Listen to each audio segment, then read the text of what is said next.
زندگی میں کچھ چیزیں ایسی مشقت کی آتی ہیں، اس کا مطلب یہ نہیں کہ وہ ہمیشہ رہ جائے۔ کبھی یوسف علیہ السلام کنویں میں ہمیشہ نہیں رہے، کبھی یوسف علیہ السلام زلیخا کے گھر میں ہمیشہ نہیں رہے، کبھی یوسف علیہ السلام جیل میں بھی ہمیشہ نہیں رہے۔ ہر جگہ ایک نئی صبح آنی ہے، ایک نئی صبح آنی ہے۔ آج اگر چاند کو گہن لگا ہے تو کل چھٹنا بھی ہے۔ آج اگر مسلمانوں پر ظلم و ستم کے پہاڑ ڈھائے جا رہے ہیں، کل انشاءاللہ صبح طلوع ہوگی، کل صبح طلوع ہوگی، وہ روشنی پرچم اسلام کی لہرائے گی ضرور۔ سنا ہے قدسیوں سے میں نے کہ وہ شیر پھر ہوشیار ہوگا۔ میرے عزیزو، ہمارے بزرگ فرمایا کرتے، خاص طور پر مجھے نصیحت کے طور پر ہمارے بزرگ عالم دین تھے، انہوں نے کہا تھا، عورتیں بہت ساری شکایت لے کر ان کے پاس روتی ہوئی آئی تھی، تو انہوں نے کہا تھا کہ تمہیں پتہ ہے ٹرین میں بیٹھتے ہو، سفر کرتے ہو، ٹرین میں سفر کرتے ہو تو ٹرین کبھی کبھار ٹنل میں جاتی ہے۔ ممبئی جانے والوں کو پتہ ہوگا اکثر کہ وہ ٹنل کے اندر سے ہو کے جاتی ہے، گوفا جو ہوتا ہے پہاڑ کے بیچ میں سے اندر گھس جاتی ہے اور پھر باہر نکلتی ہے۔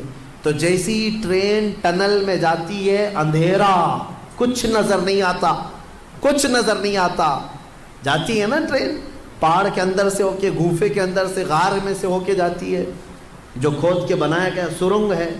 تو اس سرنگ میں جیسی ٹرین جاتی ہے اندھیرا ہو جاتا ہے، لیکن تم سب کے سب بیٹھے کیوں رہتے ہو ٹرین میں؟ جب اندھیرا ہو جائے تو گھبرا کر کے اتر کیوں نہیں جاتے؟ بھاگتے کیوں نہیں ادھر سے ادھر؟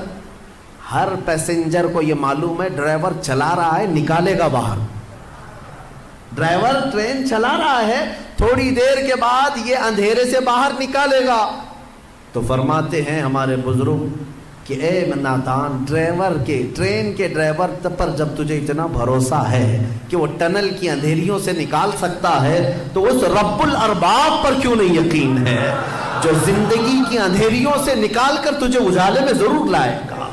ایک دن آئے گا جب تو اپنی مصیبتوں اور مشقتوں سے نکلے گا اور پھر اجالا ضرور دیکھے گا۔ کوئی رات ایسی نہیں جس کے بعد صبح نہیں آنی، صبح آئے گی۔ کوئی رات ایسی نہیں جس کے بعد صبح نہیں آئے گی، آئے گی، صبح آئے گی۔ اس لیے جو مصیبتوں سے گھبرا کر کے ہا ہو کرتے ہیں، اب میں مر گیا، میں مر گیا، اب کیا ہوگا، اب کیا ہوگا، یہ بے صبر لوگ ہیں۔ انتظار کرو، مولا تبارک و تعالیٰ وہ اجالے عنقریب لائے گا۔ ان مع العسر یسرا، قرآن کہتا ہے ہر تکلیف کے بعد آسانی آئے گی، ہر تکلیف کے بعد آسانی آئے گی۔ یہ آیت 2 مرتبہ آئی ہے، جس کا مطلب مفسرین یہ بتاتے ہیں کہ ایک تکلیف اٹھاؤ گے اللہ 2 آسانیاں عطا فرمائے گا، ایک تکلیف اٹھاؤ گے 2 آسانیاں عطا کرے گا۔ بہت ساری اس میں باتیں ہیں حکمت کی سورہ یوسف میں، بس وقت زیادہ ہو چکا، لیکن یہ سب سے بہترین قصہ جس کو قرآن خود کہتا ہے احسن القصص، سب سے بہترین قصہ ہے، اپنے بچوں کو سنایا کرو۔ اس کی ایک لذیذ بات، اس پورے واقعے کی ایک لذیذ بات جو ہمیں عشق مصطفیٰ میں جھنجھوڑ دیا کرتی ہے، وہ یہ ہے کہ امام اعظم ابو حنیفہ کے پاس ایک شخص آیا اور کہا کہ مومن کی روح نکالی جاتی ہے، کافر کی روح نکالی جاتی ہے، آپ کہتے ہیں دونوں کو الگ الگ انداز میں؟ کہا ہاں، ایک گنہگار کی، کافر کی روح نکالی جائے تو ایسے جیسے ریشم کا کپڑا کانٹوں کے جھاڑ میں ڈال کر کھینچے تو جیسے اس کے تار نکلتے جاتے ہیں، ایسے روح نکالنے کا درد ہوتا ہے۔